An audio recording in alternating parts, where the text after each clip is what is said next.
Bismillahirrahmanirrahim.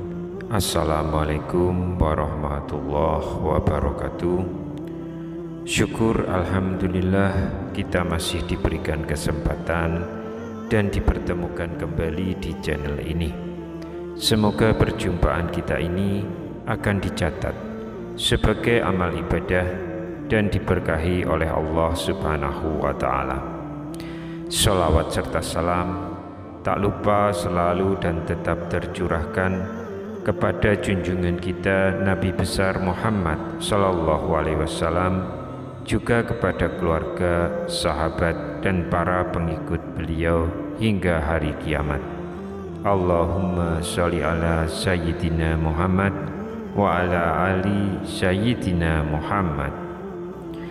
Harapan dan doa saya untuk sahabat-sahabat semua, semoga Allah selalu memberikan kesehatan lahir maupun batin, dilapangkan rezekinya, dimudahkan dalam segala urusan, dipanjangkan umurnya, dan dijaga setiap waktunya selalu dalam kebaikan, baik di dunia maupun di akhirat. Amin ya rabbal alamin.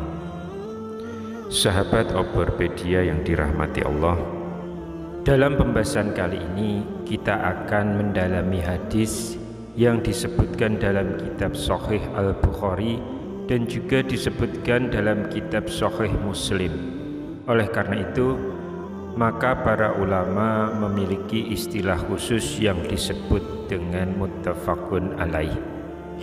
Hadis ini diriwayatkan dari sahabat Nabi yang bernama Abdullah ibnu Mas'ud radhiyallahu anhu. Apa kata beliau?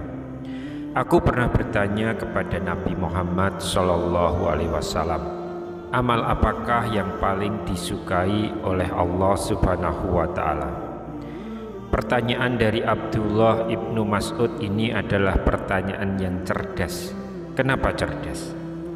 Karena dia bertanya amalan apa yang paling disukai dan dicintai oleh Allah Ta'ala dari sekian banyak amalan yang diajarkan dalam ajaran Islam. Dalam kitab Sahih Al-Bukhari, kalau disebut diriwayatkan dari Abdullah, lalu siapakah yang dimaksud Abdullah itu? Karena Abdullah ada banyak. Ada Abdullah ibnu Umar, ada Abdullah ibnu Abbas, ada Abdullah ibnu Zubair, dan ada Abdullah ibnu Amr ibnu Al-As. Maka Abdullah manakah yang dimaksud? Jika disebutkan kata Abdullah dalam sanad hadis Sahih Al-Bukhari, maka yang dimaksud adalah Abdullah ibnu Mas'ud.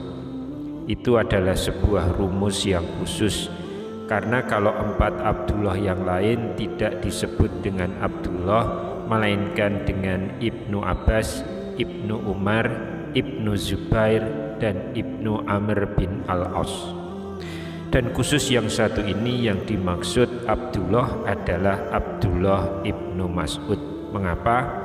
Karena beliau lebih senior dari yang 4 tadi. Ketika Nabi Shallallahu Alaihi Wasallam meninggal dunia, Abdullah ibnu Umar kurang lebih berusia 20 tahun. Abdullah ibnu Abbas berusia 15 tahun, sedangkan Abdullah bin Mas'ud berusia di atas mereka. Abdullah ibnu Mas'ud inilah yang pernah dipanggil oleh Nabi Shallallahu Alaihi Wasallam. Kemari sebentar. Dia pun datang mendekat. Ada apa wahai Rasulullah? Rasulullah berkata, Iqra, bacalah Al-Quran. Iqra, bacalah Al-Quran.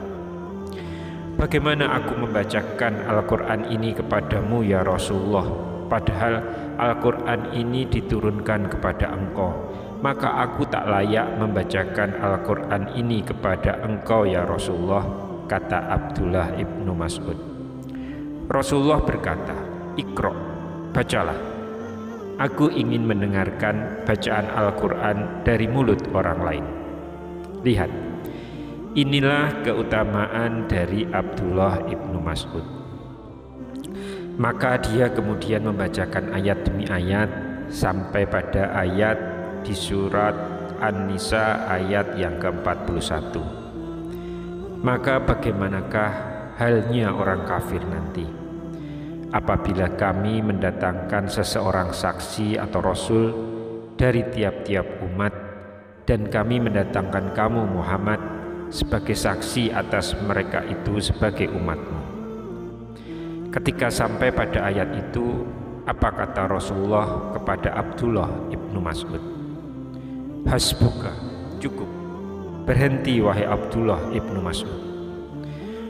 Lalu meneteslah air mata Nabi mengenang nanti akan berkumpul di padang mahsyar semua umat dengan nabi-nabinya, dan Sayyidina wa Habibina wa Syafi'ina wa Maulana Muhammad sallallahu alaihi wasallam. Mudah-mudahan kita semua termasuk yang akan bersama dengan Nabi Muhammad sallallahu alaihi wasallam. Amin. Kembali kepada pertanyaan Abdullah ibnu Mas'ud tadi, amal apakah yang paling dicintai Allah wahai Rasulullah? Nabi sallallahu alaihi wasallam menjawab, salat di atas waktunya. Itu yang pertama. Sholat di atas waktu dalam riwayat lain dikatakan yaitu sholat di awal waktu. Contoh, jika sholat zuhur sekarang adalah pukul 12 pas dan terbentang waktunya hingga azan asar, maka yang dimaksud dengan as-sholatu ala waktiha adalah bukan sholat dalam waktunya, tapi yang dimaksud, yang dicintai Allah adalah sholat di awal waktu. Sahabat Overpedia yang dirahmati Allah, jika ada pertanyaan, perbuatan apa yang paling ringan? Maka jawabannya adalah meninggalkan sholat. Sekarang ini banyak orang yang ringan sekali meninggalkan sholat tanpa ada beban. Semisal ada pejabat yang memanggil dia, menelpon dia untuk bertemu besok hari pada jam 14 atau jam 2 siang, maka jam 1 siangnya di esok hari dia sudah sampai di situ. Tapi kalau panggilan Allah Ta'ala, hayya 'alas sholah, dia akan menawar bahwa waktu sholat masih panjang dan nanti saja melaksanakan sholatnya.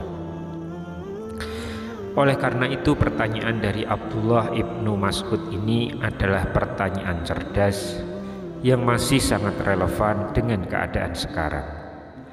Karena sampai hari ini masih banyak orang yang menunda-nunda sholatnya hingga ke ujung waktu sholat.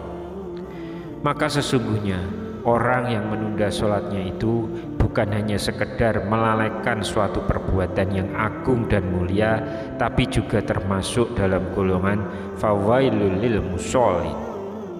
Fawailun, celakalah, lil musholin, bagi orang yang sholat. Ternyata celaka itu bukan bagi orang yang tidak sholat, tapi fawailul lil musholin. Di ayat itu dikatakan celakalah bagi orang yang sholat. Kalau orang yang sholat saja celaka, apalagi yang tidak sholat. Makna lainnya adalah fawailul lil musholin alladzina hum an sholatihim sahun. Artinya dalam sholatnya itu dia sahun, yaitu lalai. Maka orang yang lalai itu disebut sahun. Nama sujud karena lalai dinamakan dengan sujud sahwi. Orangnya dinamakan sahun. Maka sujud sahwi adalah sujud orang yang lalai, karena sampai-sampai ia tidak ingat jumlah rakaatnya, sudah tasyahud awal atau belum. Tentu itu tidak akan terjadi jika ia melakukan sholat dengan berjamaah. Seseorang itu tidak mungkin lalai jika ia sholat berjamaah. Oleh karena itu, kita dididik untuk senantiasa istiqomah melaksanakan sholat berjamaah. Sahabat yang dirahmati Allah, buatlah program untuk membiasakan diri sholat subuh berjamaah. Karena jika sholat subuhnya istiqomah berjamaah, maka insya Allah yang lain daripada itu, zuhur, asar, maghrib, isya, semua menjadi ringan. Sholat subuh berjamaah memang paling berat. Saking beratnya sampai dikatakan Nabi, andai mereka tahu keutamaan sholat berjamaah isya dan subuh, mereka pasti datang walaupun sambil merangkak. Hadis riwayat Bukhari dan Muslim. Allah berfirman dalam sebuah hadis qudsi, telah kusiapkan balasan bagi hamba-hambaku yang soleh, yang tak pernah ditengok mata, yang tak pernah didengar telinga, dan yang tak pernah terlintas di hati dan pikiran manusia. Hadis riwayat Bukhari dan Muslim. Maka hendaknya kita didik keluarga kita, bawa mereka semua untuk berjamaah ke masjid, karena itulah yang akan menolong kita di hadapan Allah Subhanahu wa ta'ala. Sahabat yang dirahmati Allah, salah satu perbuatan yang agung dan mulia itu adalah intizarus sholah, yaitu menunggu sholat, baik dengan berzikir atau membaca Al-Quran. Dan kami turunkan dari Al-Quran suatu yang menjadi penawar dan rahmat bagi orang-orang yang beriman.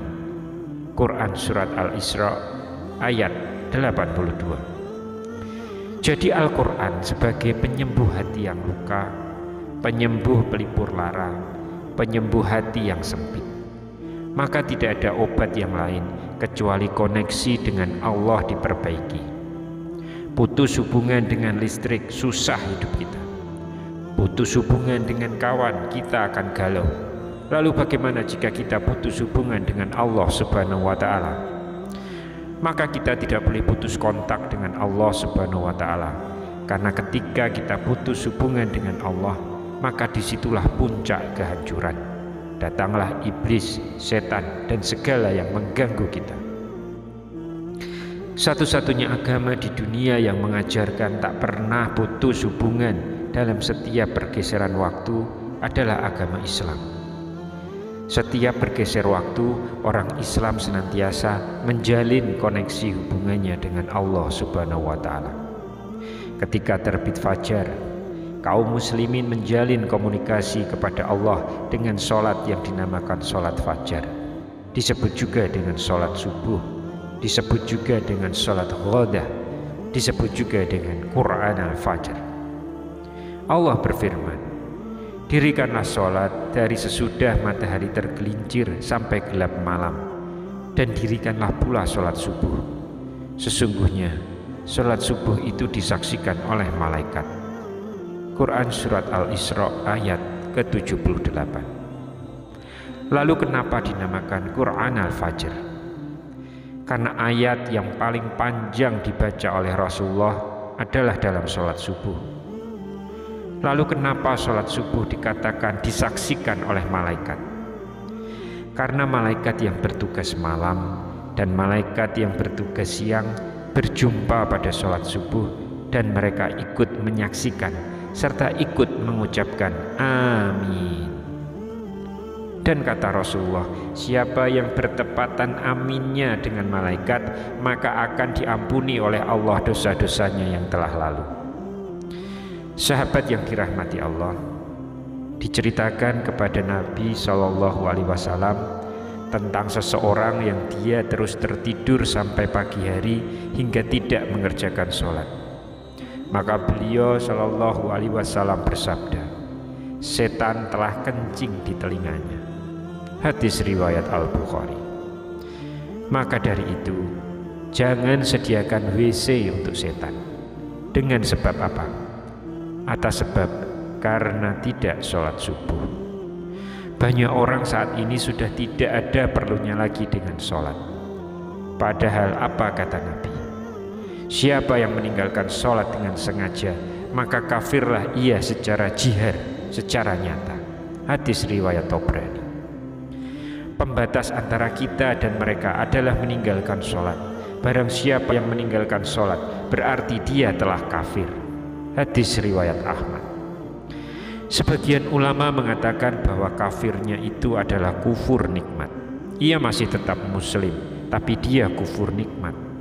Ini adalah pendapat ulama yang lunak, ulama yang lembut. Tapi menurut pendapat ulama yang keras, maka yang dimaksud kafir di situ adalah kharijun anil milad. Dia kafir, keluar dari Islam karena sudah meninggalkan sholat secara sengaja. Lalu bagaimana kalau dia mati? Menurut ulama aliran keras ini, maka gugurlah fardu kifayah. Tidak layak dimandikan, tidak layak dikafani, tidak layak disolatkan, dan tidak layak dikebumikan di pemakaman kaum muslimin. Apa makna hadis tersebut? Dalam Islam itu, ikatan MOU antara kita dengan Allah Subhanahu wa Ta'ala adalah sholat. Maka kita perbaharui terus MOU kita di setiap waktu sholat. Inna sholati wa nusuki wa mahyaya wa mamati lillahi rabbil alamin. Itu tadi penjelasan yang pertama, sholat di awal waktu dengan berjamaah. Kemudian Abdullah ibnu Mas'ud berkata lagi, kemudian apalagi amal yang dicintai oleh Allah wahai Rasulullah? Apa kata Nabi? Birrul walidain, berbuat baik kepada orang tua, berbakti kepada orang tua. Kenapa tidak disebutkan berbuat baik kepada istri? Karena semua suami pasti sayang sama istri, sebab ada yang akan diharapkan dari istrinya itu. Kenapa tidak dikatakan berbuat baik kepada anak? Karena semua orang pasti sayang sama anaknya. Karena itulah Allah pesankan langsung kepada kita, dan Tuhanmu telah memerintahkan supaya kamu jangan menyembah selain Dia, dan hendaklah kamu berbuat baik pada ibu bapakmu dengan sebaik-baiknya. Quran Surat Al-Isra ayat ke-23. Maka dikatakan dalam sebuah hadis, ridhonya Allah, cintanya Allah, kasih sayangnya Allah ada pada ridho orang tua, dan murka Allah, kemarahan Allah juga ada pada murka kedua orang tua. Hadis riwayat Baihaqi. Maka jika masih ada orang tua, jika mereka masih hidup bersama kita, ciumlah tangannya, peluk erat tubuhnya, dan jagalah mereka dengan sebaik-baiknya. Wahai Rasulullah, namaku sudah tercatat sebagai orang yang ikut berjihad. Aku ingin masuk surga dengan jihad, kata salah seorang sahabat kepada Nabi Shallallahu Alaihi Wasallam. Kenapa? Karena kalau aku mati fi sabilillah, aku tidak akan merasakan sakaratul maut. Aku juga tidak ingin merasakan azab kubur, karena setiap hari aku sudah berdoa, Allahumma inni a'udzubika min adzabi jahannam wa min adzabil qabri. Aku juga tidak ingin merasakan hisab, karena aku takut segala amalku ditimbang. Maka izinkanlah aku ikut berjihad fi sabilillah. Kemudian apa kata Nabi? Apakah ibumu masih hidup? Masih ya Rasulullah. Lalu Rasulullah berkata, hendaknya engkau urus ibumu, maka surga berada di hadapanmu. Hadis riwayat An-Nasai. Maka tak perlu kau ikut ke Palestina, tapi urus saja orang tuamu. Jika kau punya uang, transferkan saja untuk membantu mereka yang di Palestina atau tempat lainnya. Siapa yang memberangkatkan atau mendanai orang yang berperang di jalan Allah, berarti dia juga ikut berperang. Hadis riwayat Bukhari. Orang yang durhaka kepada orang tua, dosanya akan dibalas 2 kali. Di dunia dapat azab, di akhirat juga dapat azab. Apakah Allah tidak adil? Karena orang yang minum khamr, dia diazab di akhirat saja. Orang yang makan riba, diazab di akhirat saja. Kenapa orang yang durhaka kepada orang tua mendapat azab dunia dan akhirat? Begitulah kerasnya azab karena dia telah menyia-nyiakan orang tuanya. Azab di dunia adalah DP-nya, sedangkan di akhirat nanti adalah azab yang diberikan dengan sempurna. Rasulullah Shallallahu Alaihi Wasallam bersabda, dosa terbesar di antara dosa-dosa besar adalah berbuat syirik, yaitu menyekutukan Allah, kemudian durhaka kepada kedua orang tua, yang terakhir adalah memberikan kesaksian palsu. Hadis riwayat Bukhari. Lalu bagaimana cara berbakti untuk orang tua yang sudah meninggal dunia? Dari Sa'ad bin Ubaidah ia berkata, "Aku berkata, sesungguhnya ibuku meninggal dunia. Bolehkah aku bersedekah untuknya?" Apa kata Nabi? "Ya, bersedekahlah." Untuk menghilangkan hati yang sedih dan penyesalan di masa lalu, banyak-banyaklah bersedekah untuk orang tua kita yang sudah meninggal dunia. Insya Allah akan sampai. Kemudian yang ketiga, yang terakhir, Abdullah bin Mas'ud bertanya lagi, "Apalagi wahai Rasulullah?" Kata Nabi SAW, "Berjihad di jalan Allah."